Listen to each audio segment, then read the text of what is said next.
अप्रैल 2022 से अक्टूबर 2.5 साल का वक्त गुजर चुका है। बानी तहरीक इंसाफ अडयाला जेल में कैद है, जबकि जेल से बाहर क़यादत अजीब मखमसे का शिकार है। आए रोज नई उम्मीदें लगाई जाती हैं, नए ख्वाब दिखाए जाते, नए बयानिए बनाए जाते हैं, मगर हर बार उम्मीदें टूट जाती हैं, शिकस्ता ख्वाब बिखर जाते हैं, बयानिए भी दम तोड़ जाते हैं। अमरीकी साजिश से शुरू होने वाला बयानिया अब आईनी तरमीम की मुखालिफत तक पहुँच सका है। मौलाना फजलुर रहमान की मुसलसल मुखालिफत के बाद अब तहरीक इंसाफ ने उम्मीदें ही मौलाना से वाबस्ता कर ली हैं, मगर आज ही मौलाना ने भी लाल झंडी दिखाकर उम्मीद जाहिर कर दी है कि अब आईनी तरमीम पर खुशखबरी मिल जाएगी। पाकिस्तान तहरीक इंसाफ ने मौलाना फजलुर रहमान से उम्मीदें वाबस्ता की। इसे यकीन था कि हुकूमत का रास्ता रोकने में मौलाना फजलुर रहमान का साथ दे सकते हैं, मगर अब ये उम्मीद भी टूटती दिखाई दे रही है।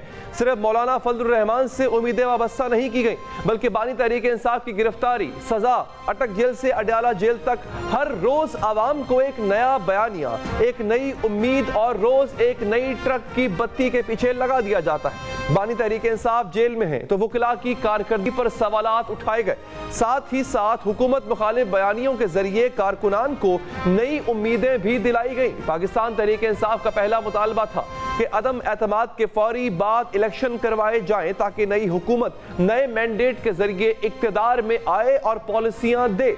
लेकिन 2 साल तक तहरीक इंसाफ का मुतालबा तस्लीम हुआ और ना ही मुल्क में आम इंतखाबात हो सके। तहरीक इंसाफ ने पाकिस्तान के माशी हालात को देखते हुए बयानिया बनाया कि अगर इन्हें हुकूमत न मिली तो ये मुल्क डिफॉल्ट कर जाएगा। इसके लिए IMF को खतूत भी लिखे गए, लेकिन हुकूमती कोशिशों से पाकिस्तान को IMF का पैकेज मिला, डॉलर का रेट बेहतर हुआ, स्टॉक मार्केट ने रिकॉर्ड कायम किए। यही नहीं बल्कि रवा माली साल में तरसीलात ज़र में भी इजाफा देखा गया। पाकिस्तानियों ने 3 माह में IMF के 3 साला प्रोग्राम से जायद रकम भेज दी। सऊदी अरब भी पाकिस्तान में सरमायाकारी के लिए तैयार हो गया।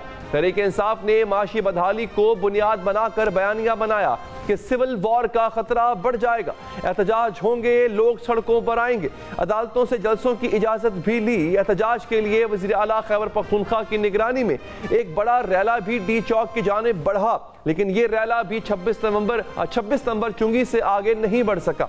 पंजाब में PTI वर्कर्स एहतजाज के लिए बाहर निकलते हैं, गिरफ्तार होते हैं, जेलों में जाते हैं। बाज़ वर्कर्स की जमानतें हो जाती हैं, मगर बाज़ को पूछने वाला कोई नहीं होता। लेकिन क़यादत है कि बबांगे दोहल ऐलान करती है कि वो गिरफ्तारी की खौफ की वजह से एहतजाज में नहीं जाते।